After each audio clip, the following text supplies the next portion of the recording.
You won't believe it, but when I won first prize in the statewide math competition, my parents said just 2 words, "Good job." But when my younger brother, Noah, got an honorable mention in a local soccer tournament, they threw a BBQ party and invited nearly the whole neighborhood. That was when I realized fairness was a luxury in my family. Every effort I made was invisible in their eyes, while Noah only had to breathe correctly to be praised like a genius. At one point I even wondered if I had been switched at birth, because I clearly didn't belong here. My name is Sophie. I'm 26 years old, born and raised in Minneapolis, Minnesota. I'm the eldest in a family of 4, my parents, me, and my younger brother Noah, who's 3 years younger. On the surface we looked like any typical family. A 2-story wooden house with white fences and a small backyard garden full of lavender my mom planted, but behind that door was a world where I learned to survive in silence, because no matter how hard I tried, I was just a faint shadow next to the spotlight they always reserved for Noah. I started noticing the difference when I was very young, maybe around 2nd grade. That day, I had been chosen to recite a poem for our school celebration. I practiced all week, rewriting every line, and when I got home, excited to tell my mom, she just mumbled, "Oh, that's fine. But don't forget to bring in Noah's shoes from the porch, it's going to rain." I stood frozen, still holding the paper that my teachers had praised as emotional and beyond her age. But all my mom cared about were Noah's dirty shoes. Noah was always different. Always special. The year he got into the school's soccer team? Just the junior varsity, not even varsity. My parents went around telling everyone like he had been drafted to the national team. They bought him a brand new pair of Adidas cleats, worth nearly $200, while I was still using a hand-me-down backpack from last year with frayed straps. I never had a proper birthday party. The last time I had a cake was when I turned 10, a small discounted one from the grocery store. But when Noah turned 13, my parents booked a full outdoor party at Centennial Park, with tents, balloons, tons of food, and over 30 guests. I remember standing in the corner, taking pictures for him on my phone, and overhearing my mom tell a friend, "He deserves it all, he always brings joy to this family." Joy. Did anyone ever ask how I felt? Did anyone ever ask if I was okay doing homework alone, with no one to help, while Noah got mom sitting beside him going through every math problem, every paragraph, and rewarding him with vanilla ice cream afterward? I studied by myself, took care of myself, fought to get on the honor roll, only to receive a few indifferent nods. In high school, I got a perfect score in science and was nominated to join the prestigious STEM program at the University of Minnesota. I was thrilled and printed the invitation letter to show my parents, thinking maybe, just maybe, they'd be proud this time. But Dad only looked up from the TV for 3 seconds and said, "Well, do whatever you want. Just don't slack off on your chores." And Mom gave a tight smile. "Studying is good, but remember, you're a girl. Don't get too caught up. You'll need to take care of your family once you're married." I lost count of how many words I swallowed back. Every time Noah got driven to school, while I had to bike through the snow, I told myself, "It's fine." Every time I had stomach cramps and Mom said, "Don't exaggerate," while Noah sneezed and got hot lemon tea with a warm towel, I tried to convince myself, maybe she just forgot. But the truth is, she didn't forget. She just didn't care. All throughout my childhood, I felt like I was stuck in a math problem where no matter how hard I tried, I was always the wrong number. I tried to be the model child, obedient, studious, but none of it ever mattered unless I was Noah. And little by little, I realized, it wasn't that I lacked achievements. I lacked being their choice. They chose to cherish one of us, and I wasn't the one. I still remember that afternoon so clearly. A gloomy May afternoon, gray skies overhead, but my heart was bright with hope. I had just graduated, summa cum laude in economics from the University of Wisconsin-Madison. 4 years of school, 3 part-time jobs, 2 breakdowns when I almost lost my scholarship, And one single phone call from my mom the entire time, all of it led to that moment. I had imagined different scenarios. At the very least, a hug, a "Sophie, we're proud of you." I didn't need fireworks or gifts, just acknowledgement. But my parents showed up nearly an hour late, not because of traffic, but because they had stopped to buy a discounted bouquet of tulips at the supermarket near campus. The flowers were wilted. And that was all they brought for my graduation. "I thought yellow looked nice on you. Look, it even has a bow." My mom beamed, holding the bouquet like it was a treasure. I didn't know whether to laugh or cry. I looked down at my worn-out shoes, the dress I had borrowed from my roommate, and whispered, "Thanks, Mom." After the ceremony, I asked softly, "Should we go eat something to celebrate? I know a nice Italian place nearby." Dad looked up from his phone and asked, "Who's paying?" I stayed quiet. They didn't ask what I wanted. They didn't discuss it. They just got in the car and let me drive them to the restaurant, where I paid a $120 bill, with the money I'd saved up for months working at the campus library. No thank you. No congratulations. Just a comment about how I should learn to eat more frugally. I gave a strained smile as I cut into my lasagna, my stomach twisting with bitterness I swallowed, along with every spoonful of soup. That day, I made myself a promise. I would never expect anything from them again. But that promise fell apart 2 years later. When Noah graduated, I was working as a financial analyst at a private firm in St. Paul. It was a Thursday morning and I had just finished making coffee when I got a text from my mom. "Noah's graduation party tonight, 6 p.m. at Stone Creek Restaurant. Don't be late, bring a gift." No invitation, no phone call. No one asked if I was free, just a command. I stared at the message, my mind freezing. I remembered that lonely dinner 2 years ago. I remembered every indifferent glance, the cold clinking of silverware on plates, and how no one ever said the words, "We're proud." And now, once again, I was being summoned like some background extra at the Golden Boys celebration. I didn't reply to the text, but that evening, I still showed up, because part of me was still a sister. I had ordered an iPad Pro, priced over $1,300, and asked the store to gift wrap it and deliver it straight to the restaurant. When I walked into Stone Creek, a place I had never set foot in despite working just a few blocks away, I was stunned. Crystal chandeliers, long tables draped in crisp white linen, over 60 guests laughing and chatting, and a 3-tier cake covered in navy blue frosting. Noah's favorite color. I stood there like an uninvited guest, while Noah's friends and extended family I didn't even recognize were warmly welcomed. I asked a server, "Is there any seat available?" He checked the list, then shook his head. "Sorry, everything has been reserved." I looked around. There were still chairs. One next to Noah even, still empty. I walked toward it, but my mom stepped in front of me. "That seat's for Jason, Noah's best friend, he's just running a little late." I gave a tight smile. So his late-arriving best friend gets a seat, but My mom shrugged and cut me off. "Did you at least bring a gift? If not, it's better you don't embarrass the family." I swallowed the lump in my throat. Just then my phone buzzed. It was the delivery driver. "I'm outside the restaurant with the iPad order for Noah, should I bring it in?" I took a deep breath and said loud enough for everyone to hear, "Yes, bring it in." The room went quiet. All eyes turned toward the delivery man walking in, holding a neatly wrapped gift box. I smiled and stepped forward. "Noah, this is your graduation gift. An iPad Pro." Gasps echoed through the room. Noah's jaw dropped, his eyes lit up. My mom whispered to a distant cousin, "See, I knew she wouldn't come empty-handed." I heard every word.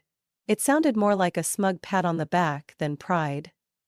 I smiled but not out of joy. I looked at Noah, then at the delivery man. "I'm sorry. I've changed my mind, I'd like to cancel the order." The entire room froze. My mom froze. Noah looked like someone had just thrown ice water in his face. The delivery guy looked slightly confused, but remained professional, and nodded. Okay, there's a 5% cancellation fee, the rest will be refunded within 5 business days. I nodded calmly. It's fine. And then I turned around, leaving behind a room plunged in stunned silence. I didn't need a seat at that table, and I certainly didn't need to buy my place in a family that never had one for me. I thought I had grown used to being overlooked. But that moment, standing in a fancy restaurant, treated like a stranger, shattered every shell of strength I had built. No seat, no place, not even a question if I had eaten. The only thing they asked was, "Where's the gift?" I stood there, still holding my phone. When the delivery guy walked in with the large, silver-wrapped box, the room went dead silent, like someone had flipped a switch. Every eye was on me, on the expensive gift. The $1,300 iPad Pro I once thought would be a beautiful memory for my brother, despite all the injustice of the past. I spoke clearly so the entire room could hear. "Noah, this is your graduation gift." Noah looked up, eyes sparkling in disbelief. "Really? You bought this for me?" My mom beamed, gently squeezing a nearby relative's shoulder. "See, I told you, no matter how mad she gets, she knows her place. She just likes to act cold." I looked at her, then at my dad, who nodded slowly like he'd just been reassured his daughter had finally done the right thing. Then I turned to the delivery man. "I'd like to cancel the order." The man blinked. "Sorry? Cancel the order?" I nodded, my voice steadier than I expected. "That's right, cancel the gift, I don't want to give it anymore." No one said a word, only the faint sound of silverware clinking came from the far end of the table. The delivery man took out his phone, called the store and confirmed the cancellation. After a few minutes he came back. "A 5% fee will be deducted and the rest refunded in 3-5 days. "Perfect, thank you." He nodded politely and left the restaurant. I stood there, facing a storm of shocked, angry, and uncomfortable stares rising around me. Noah slammed his hand on the table, voice sharp. "Are you crazy? You just wanted to humiliate me, didn't you?" I looked at my brother, the one who had been protected like a glass doll, never knowing rejection, never having to wait for anyone to listen. "You already have this whole party, over 60 guests, and a 3-tier cake. If you can't handle not getting a gift from me, maybe the problem lies somewhere else." My dad stood up abruptly, his face red with anger. "Sophie, what do you think you're doing? Do you think making a scene like this is going to get you anything?" My mom wasn't calm anymore. She stood beside me, her voice shrill. "You're being unbelievable. All you had to do was bring a gift and sit down for a meal like a normal person." I looked her straight in the eye. Normal? Like my graduation day, when the whole family brought wilted flowers and made me pay for my own meal? Normal, like today, when I didn't even get a chair but Noah's late friend still got a seat of honor. No one responded, not a single excuse. Just a thick, awkward silence, like I had just ruined a perfectly staged performance. I turned my back. As I walked away, I spoke loudly enough for everyone to hear. "If I don't have a seat at this table, then I have no reason to buy a gift for someone who's never shared a seat with me." And I left. No rush, no looking back. I didn't go home right away. I drove to a small cafe on the outskirts of Edina, the place I always went when I wanted to disappear from the world. The shop was still open, warm lights casting a soft glow on the worn wooden walls. I ordered an iced espresso, picked a quiet corner in the back, and sat down like I had just taken a boulder off my chest. Soft music played, the smell of coffee lingered in the air like a faint comfort. I didn't feel regret, not one bit. I knew they were probably furious. I knew there'd be heated conversations at home tonight. But I also knew this was just the beginning. Because I had just broken the role they assigned me since I was a child. The quiet daughter. Always polite, always responsible, but never allowed to share anything. For the first time, I didn't do what they expected. And that feeling? It was freeing. I got back to my apartment around 11 p.m., after 3 hours at the cafe, just trying to calm down. I'd thought they'd at least wait until the next day to react, but no. When I opened the door, the living room lights were still on. My mom sat on the sofa, arms crossed, her eyes sharp like knives. My dad leaned against the fireplace, his face heavy like I had just killed someone. I hadn't even taken off my shoes when my mom spoke. "So you finally decided to come home?" I quietly put my bag down, took off my coat and said softly, "I thought you'd be asleep." My dad let out a snort, a laugh laced with contempt. "After the circus you pulled tonight, embarrassing the whole family in front of relatives and friends, then walking in here like nothing happened?" I sat on the edge of the couch, trying to keep my voice calm. "If you call that a circus, then maybe it's time we stop pretending. I'm done playing along." My mom cut in, not even trying to be subtle. "The party tonight cost $4,600. We think the least you can do is pay half." I was stunned. "What? $2,300, my mom repeated. "Consider it compensation for the iPad you canceled." I laughed, not from amusement but from disbelief. So, I was insulted the moment I walked in, given no seat, subtly told to leave the table, treated like an outsider, and now I'm supposed to pay for a dinner I didn't even get to eat? My dad's voice turned harsh. "You're his sister, you should feel responsible for your brother. He was really looking forward to that gift. You ruined his night." I clenched my hands, my knuckles turning white. Do you even know how I felt on my graduation day? No party. No congratulations. No hug. And I had to pay $120 for dinner for the whole family while I was surviving on instant noodles to save money for rent? My mom frowned, her tone ice cold. "You were already earning money then. You had a part-time job, didn't you?" Noah had nothing. "Yes, I earned money. I got scholarships. I worked 3 jobs at once to pay tuition. And because I could take care of myself." "That gave you an excuse not to care?" I turned to my dad, who usually stayed quiet when my mom talked, but this time he sighed and said, almost like a command, "Family is about supporting each other. If you earn more, then sharing is the right thing to do." I stood up, no longer holding back. Support? Sharing? Where was the sharing when I was sick and had to cook for myself? Where was the support when my birthday passed like any other day, while Noah got BBQs, cakes and balloons? All you ever do is demand. Never once asked if I had enough strength to give. My mom stood up and pointed her finger straight at my face. "You're selfish. If you can't even be considerate toward your own brother, how are you going to survive out there in the real world?" I looked her straight in the eye. For the first time in my life, I didn't look away. It's not that I won't give in, it's that I've been giving in my whole life, and today for the first time I stopped. "And that's all it takes, for you to call me selfish." The living room went silent. But it wasn't the silence of guilt. It was the silence before the next blow. My dad was the one to deliver it. "If you're not willing to help, then stop freeloading in this house." I gave a cold smile. "I pay $1,000 a month to live here, in this old house with no central air, walls so thin I can hear the neighbors cough. And if you want me gone, I'll go." My mom blinked, slightly caught off guard. "Sophie, don't overreact. Things can still be worked out. If you just be a little more flexible." I shook my head. "It's not about being stubborn. It's about finally saying, enough. If every apology comes with a price tag, then that's not family."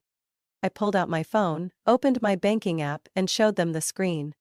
"I'm not paying the $2,300. Not today, not ever." My dad slammed his hand on the table and shouted, "Then get out of my house." I didn't flinch. I wasn't angry, I just turned around and walked to my room. The only thing on my mind was this. They just made the decision for me. I was leaving. Not for revenge, but to finally live on my own terms. I started packing the next morning. No tears, no hesitation. Just one item after another. Clothes, documents, the essentials, folded neatly into 2 suitcases. I didn't have much. Most of my life I'd learned how to live light, unburdened.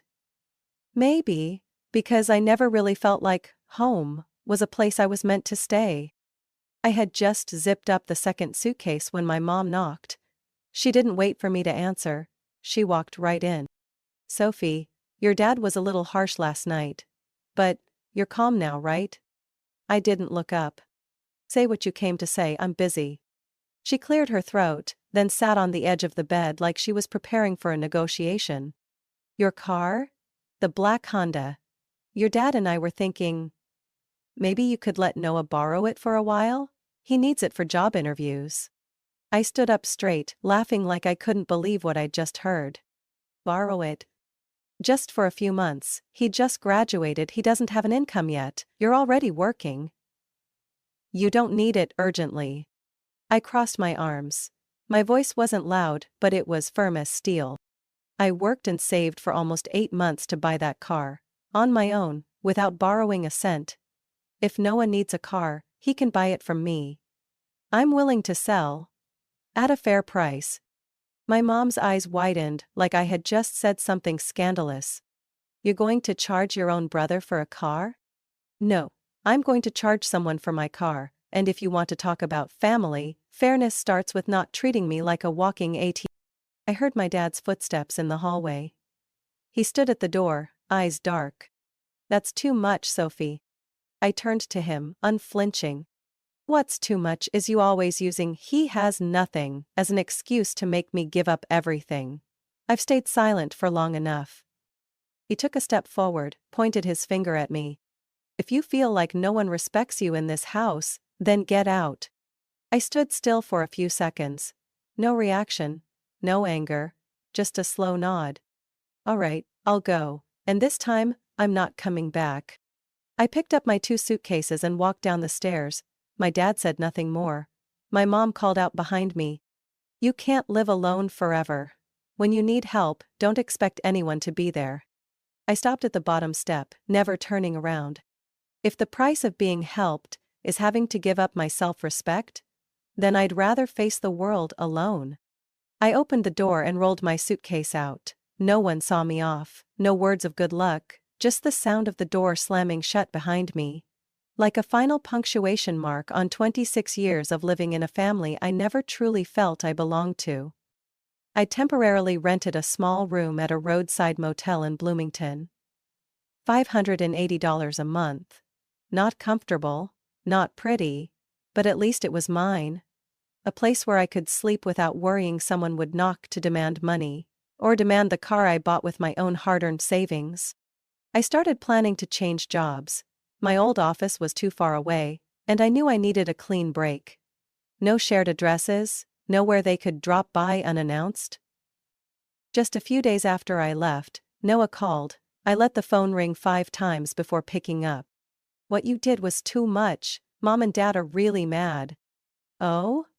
I leaned back against the wall, my voice light as a breeze. "They're mad because they couldn't get the car, right?" Noah was quiet for a moment, then lowered his voice. "You know I need it to go to job interviews. Why do you have to make everything a big deal?" I closed my eyes, letting out a soft laugh. "Noah, you had an entire graduation party that cost nearly $5,000. You've been pampered your whole life, forgiven for bad grades, praised just for trying. This car is the one thing I get to keep for myself, and you know what? I'm keeping it. No matter what." Noah said nothing, not a word. I hung up. I knew that call would reach my mom within the hour, and I also knew the real battle had just begun. I woke up the next morning in a cheap hotel room, thin curtains failing to block the sunlight slipping through every crack in the window. No more stomping footsteps on the old wooden floor, no more mom shouting from the kitchen, no more tightness in my chest every time I walked down the stairs. Just silence. Cold. And strangely, I felt at peace. The motel I stayed in was in the South Loop area, near the I-35W freeway. A run-down, damp place, but I didn't have many options. $70 a night. A small room, stained walls, a bathroom with a rusty faucet. But at least here I knew for sure no one had a spare key to come in without knocking. I spent the first 2 days just sleeping, eating cup noodles and staying silent. No social media, no messages. I turned off my phone every night, like I was trying to erase the outside world. I needed to disconnect before I could start rooting myself somewhere new. On the third day, I started looking for an apartment. I didn't need anything fancy, just a small kitchen, decent heating, and a quiet enough space where I could breathe without feeling smothered. After 12 phone calls and 5 viewings, I found a one-bedroom apartment in West St. Paul, $500 a month, utilities included. The apartment was on the second floor of a 3-story old building, no elevator. The hardwood floors were slightly warped. The white paint on the walls had turned cream with age, but the window overlooked a sunlit empty lawn.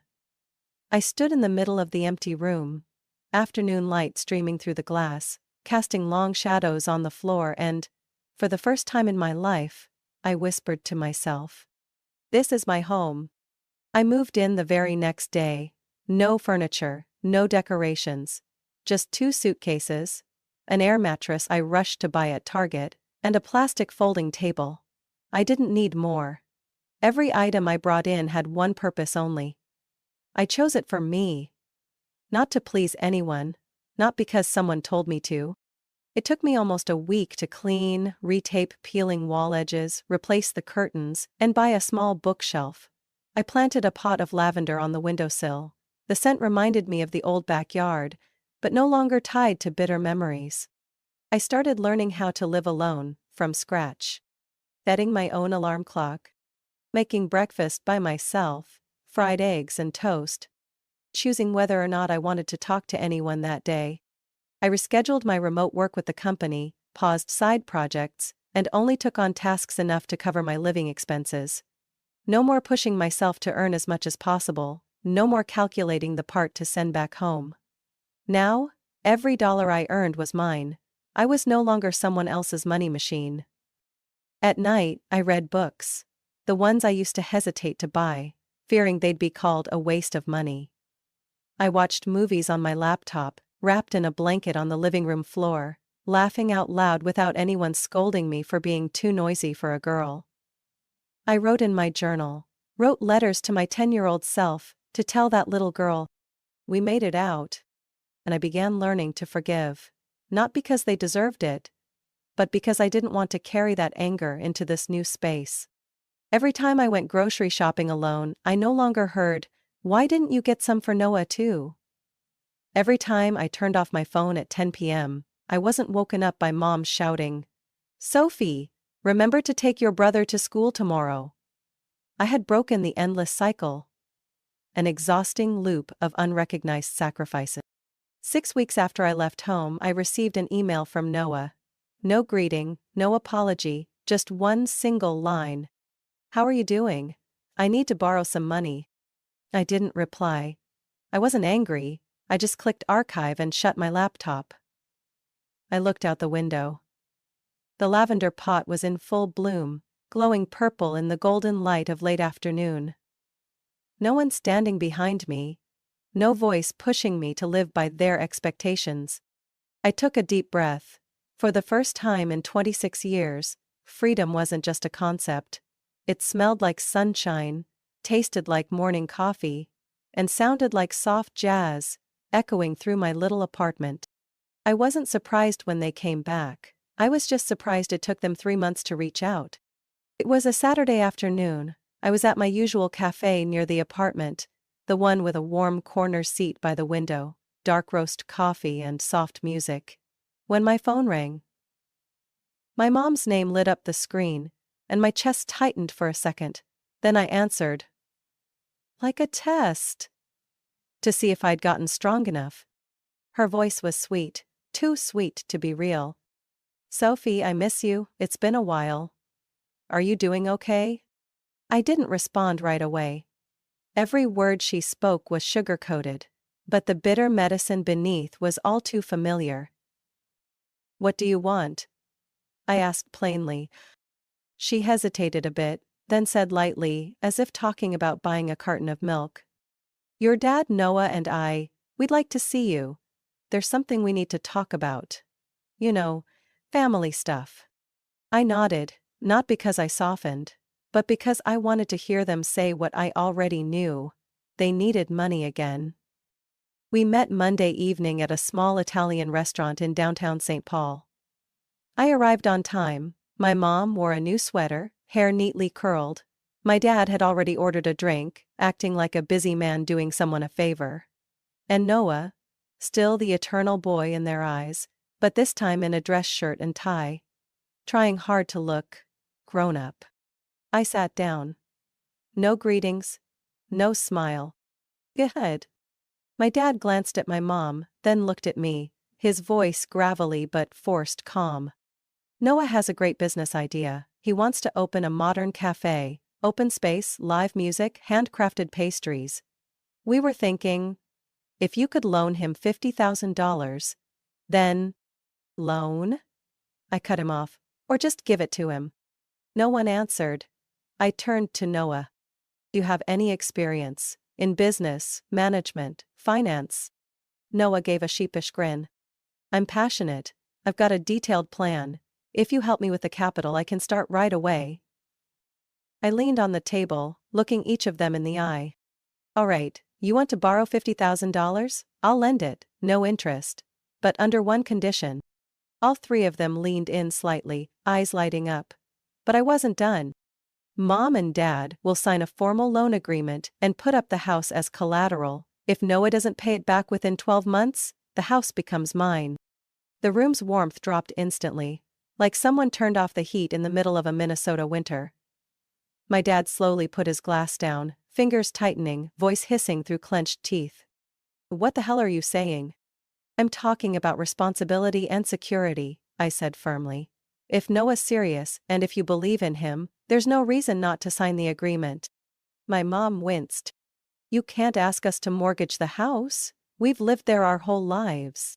And I lived there too, my whole life, I replied without hesitation. Treated like I didn't exist. If you want my money, it has to come with something of equal value in return. Noah stammered. I didn't think you'd be so… calculating. I smirked. You didn't calculate. That's why you expect others to take the risk for you. But I'm not like that anymore, Noah. I'm no longer the naive daughter who believes in unconditional family loyalty. My dad slammed his hand on the table, knocking his water glass over. You're ungrateful. All you care about is yourself. What kind of person are you, Sophie? You're not my daughter anymore. I calmly stood up and wiped the spilled water off my coat. That's your choice. Convenient, actually, because I never truly felt like your daughter in that house anyway. I walked out, past the three stunned faces, leaving behind a cold, untouched meal, and a truth they never wanted to face. I was no longer part of the circle they used to bind me for 26 years.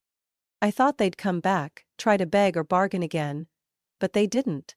After that night at the Italian restaurant, when my dad shouted, "You're not my daughter anymore," the whole family went silent. As if I had never existed. No calls, no messages, no one knocking on my door. And I didn't need them anymore. 3 months passed. Summer gave way to early fall. My small apartment now felt cozy with a few second-hand furniture pieces I'd picked up from the thrift market. A walnut bookshelf, a small dining table for two, and a moss-green armchair that I cherished more than any gift my mother had ever given me. I lived peacefully in my own little world. No demands, no intrusions. Each morning I woke up early, jogged around Harriet Park, brewed coffee, listened to podcasts, and worked remotely. I had never felt life this light before. Until one Saturday afternoon, when I was picking tomatoes at the farmer's market, and ran into Emily, my paternal cousin. We were never close, but we kept polite contact. Christmas cards, birthday wishes on social media. When she saw me, she froze, sighing like she had just seen a ghost. "Sophie, you haven't heard?" I looked up, slightly frowning. "Heard what?" Emily glanced around nervously, as if afraid someone might overhear, then whispered. "About Noah, and your parents." I didn't respond, but my gaze made it clear I expected a full explanation. She exhaled, her tone dropping. "Noah's cafe shut down. It only lasted Not even 3 months. Huge losses. No customers. Completely in debt. I stayed silent. No surprise. No pity. Just a quiet confirmation. I had been right. Your parents, Emily continued, had to sell the house to cover his debt. It's been listed for over a month. Word is, they're looking for a cheaper place to rent further out. I nodded, a small gesture like I was reacting to the weather rather than the collapse of an entire family. Emily looked at me as if trying to guess whether I'd cry, rage, or gloat. But I only asked one question. Did they try to contact me? Emily paused for a few seconds, then shook her head. No, no one mentioned you. It's like you never existed. I laughed. A dry, cold laugh. Then they've finally done what they always quietly wished for. Living a life without me. Emily bit her lip, as if she wanted to say something more but didn't. I picked out a few tomatoes, placed them in my cloth bag and paid. Before leaving, I turned and said gently, if they ask, tell them I'm fine, doing very well, and not planning to come back. That night I sat alone in my little kitchen, candlelight flickering on the dining table. I made something simple, spaghetti with tomato sauce and meatballs. I played jazz music, opened the window to let the crisp autumn air and its scent drift in. No arguments, no guilt trips, no demands. Just what I chose. I thought about the old house. The one I grew up in, always in the shadow of my younger brother. Where every move I made was scrutinized, every effort undervalued. Every word labeled disrespectful. Now that house was up for sale. The walls I once cried against, the stairs I once climbed with heavy disappointment, would soon belong to someone else. And I didn't feel sad. Not at all. Because I had gotten out. No longer trying to please anyone, no longer the responsible older sister, the sacrificial eldest, or the daughter who never measured up. I am Sophie, 26, free, independent, and at peace. I know some people will judge me, say I turned my back on blood, that I should have helped my brother, that I shouldn't have walked away when my parents were struggling. But they never lived in that house. They didn't witness nearly 3 decades of me being pushed to the sidelines. I don't hate Noah, I just refuse to take responsibility for the failure he chose. I don't hate my parents. I simply refuse to carry the weight of a so-called family bond that was nothing more than a noose around my neck. And if anyone asks, Sophie, will you ever go back? The answer will always be no. From Sophie's story, I've come to realize that not every family is a safe place. When love is conditional on one-sided sacrifice and exploitation, we have the right to walk away and protect ourselves. Freedom doesn't come from being accepted. It comes from the moment you dare to say enough to long-standing injustice. Sophie didn't abandon anyone. She just stopped abandoning herself. And sometimes, the bravest thing you can do is walk away. And start a life that's truly your own. What do you think about Sophie's decision? Was she too harsh, or was it exactly what she needed to protect herself? Leave your thoughts in the comments below, and don't forget to follow the channel so you won't miss more emotional true life stories like this one.